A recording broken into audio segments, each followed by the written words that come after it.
If you enjoy Never Too Much by Luther Vandross, you might also enjoy poem number 5 by Catullus, where Luther Vandross sang in 1981, "A thousand kisses from you is never too much." Catullus was writing 2,000 years earlier, and he wrote, "Give me 1,000 kisses, then 100, then 1,000 more, then a second 100, then another 1,000, and then another 100. How is it that two songwriters living almost 2,000 years apart can come up with basically the same line? Both are talking about very universal themes of endless love and infatuation, but they also came from very similar moments in culture. Luther Vandross sang his hit song Never Too Much in 1981 after almost a decade of singing in the 1970s R&B and disco scene.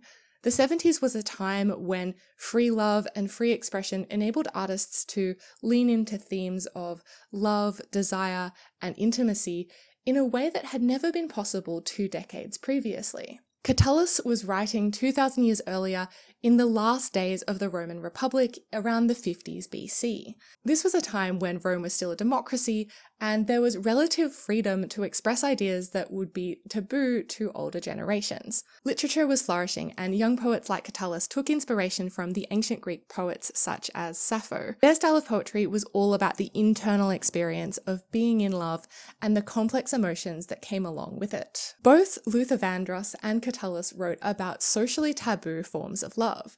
We know that Catullus was having an affair with a married woman of the upper classes, whom he refers to in his poetry using the pseudonym Lesbia.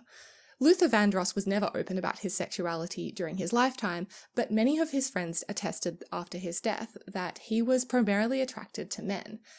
It seems like both artists were heavily influenced by the taboo nature of their sexuality and had to hide their love publicly amid intense public scrutiny. Both write about feelings of fear and shame and judgment around their love, but it seems like the intensity of the love shines through all the more brightly in the poetry because of it. This goes to show that culture and literature don't have linear progress. It's something that happens in cycles.